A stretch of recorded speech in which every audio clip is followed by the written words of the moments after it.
त्या बैठका सुरू आहेत आणि ते प्रचंड गर्दी नांदेडमध्ये झाली आणि बैठक संपून मी थोडा पुढे येतो तर पोराला खाली बसा बसा असं म्हणत होतो, मी बोललोच होतो ना.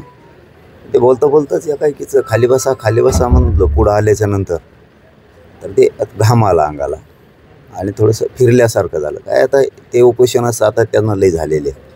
त्याच्यामुळं शेवटी शरीर आहे काय असतं आता, नाटक नाही करता येत शरीराचं. शेवटी ते आता खूपच शरीर म्हणजे ते झिजल्यासारखं झालं आहे. उपाशी तपश्चर्या राहण्यात आलं, उपोषणं खूप झाले.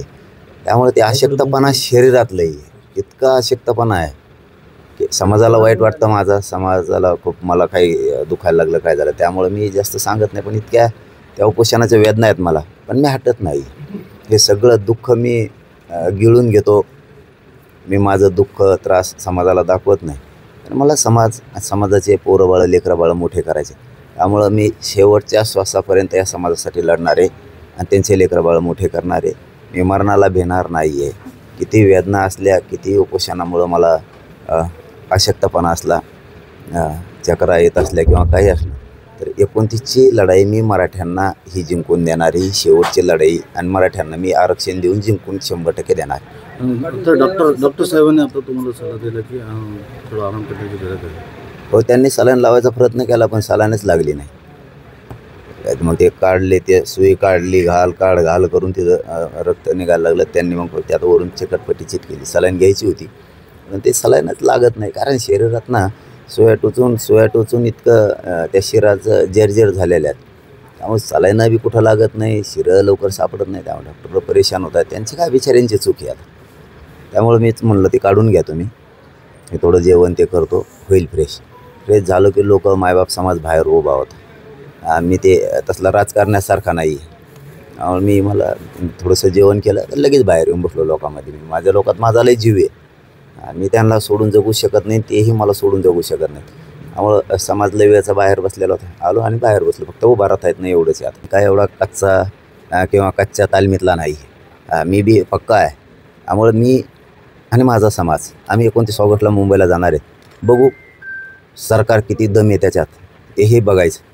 मी मात्र शेवटच्या श्वासापर्यंत लढणार आहे. पण मराठ्यांना मात्र आरक्षण ओबीसीतून मिळून देणार आहे आणि 29 ऑगस्टलाच मिळून देणार आहे. त्यामुळे मराठा मायबापाला माझं आव्हान आहे. मी इतकं माझं दुःखत असताना, इतकं मी आजारी, इतकं वेदना असताना मी जर रात्रंदिवस करतो तर तुम्ही धडधाकट आहेत. तुमच्या लेकराबाळासाठी मी इतकं झटतो आहे. तुम्हीसुद्धा तुमच्या लेकराबाळासाठी समाजासाठी ताकदीनं झटा आणि सगळेजण मुंबईला या एवढीच विनंती करतो. कारण मी जर हटत नाही आहे तुमचे लेकरं पोरंबाळं मोठं करण्यासाठी, तर तुम्ही का हटायचं? त्याच्यामुळं ना पेटून उठा. आपल्याला जाणून बुजून टार्गेट केले गेले. आपल्याला आरक्षण द्यायचं नाही. त्यांना वाटतं आपले पोरं पोरी मोठे नाही झाले पाहिजे आणि माझं स्वप्न आहे त्यांना मोठं करायचं. म्हणून 29 ऑगस्टला राज्यातला, या महाराष्ट्रातला एकही घरातला माणूस घरी राहता कामा नये ही विनंती. शेवटची लढाई आहे. नांदेड जिल्ह्यातला सुद्धा एकाही मराठ्यांनी, जातवान असेल मराठ्यांनी घरी थांबू नये ही विनंती. कारण आपल्याला लढाई जिंकून देऊन चंद्रसूर्य आहे तोपर्यंत लेकराला उडणार नाही एवढं आरक्षण द्यायचं. आता मुंबईला धडक द्यायची आहे, तब्येत अशी आहे, कसं होईल? नाही, ते विचार जर केला असतं तर आत्ताच झोपून राहिलं असतं. तुम्ही साक्षीदार आहेत मोगासुद्धा. मी सगळ्यांना चालती बोलती बैठक सुरू होती. सगळे आम्ही एकमेकांशी बोलत होतो. मी आणि बैठक संपून चाललो होतो. तर मी खाली बसा पोरांना पुढं आल्यावर म्हणत होतो, कारण लय गर्दी झाली म्हणून. तेवढ्यातच अचानक घाम येऊन थोडं फिरल्यासारखं झालं. मी जागेवर खाली बसावं लागलं मला, कारण मला शरीराचं दिसतं. त्यामुळे मी इतकं शरीर, तुमचा प्रश्न आहे की थकलं तरी तुम्ही जाणार आहेत. की बघा, माझ्या शरीराला किंमत नाही. मी मेलो तरी चालेल, पण माझ्या समाजाला खूप किंमत आहे. लेकरा बाळांच्या लय हाल आहेत. शिक्षण इतके महाग झालेत, नोकऱ्या भेटत नाहीत, आईबापा रात्रंदिवस कष्ट करतात. आमचे लेकरं बाळ सुखात राहिले पाहिजेत ना. हे स्वप्न घेऊन मी मुंबईकडे निघालो. ज्या दिवशी मी हे असं स्वप्न घेऊन निघतोय, त्यांच्या पोराबाळांचं, मराठा नाही घरी राहू शकत ना.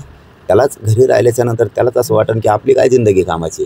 इतका सातत्यानं उपोषण करून मनोज जरांगे पाटील जर मुंबईकडं धावून निघालेत, तर आपण घरात बसतोय म्हणजे आपल्याच लेकरा बाळासाठी झटायसाठी तो माणूस याचा आपलं घरात. एकही मराठ्याला करमणार नाही.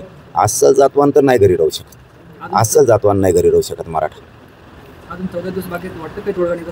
नाही, मी त्याचा कधी विचार नाही करत. मी आंदोलन करताना असल्या गोष्टीचा कधी विचार करत नाही की माझ्याकडे कोण येईन कोण जाईल. माझ्यावर मला आत्मविश्वास आहे, माझ्या समाजावर मला आत्मविश्वास आहे. आम्ही आमच्या ताकदीवर ती यश मिळवतो. असं ठरून जर कोणी आंदोलनं केले ना, ते कधी यशस्वी होत नाही. मी कधी ठरवून करत नाही. मंत्री येते ना, चर्चा करत नाही, यायचं ती जायचंच जाय. पण 29ला मराठी घरी राहणार नाही, ते खात्रीने सांगतो. पहिल्यापेक्षा 5 पट मराठी जास्त निघणार. येताना मात्र आरक्षण टिकणारं घेऊन येणार आणि ओबीसीतच घेणार.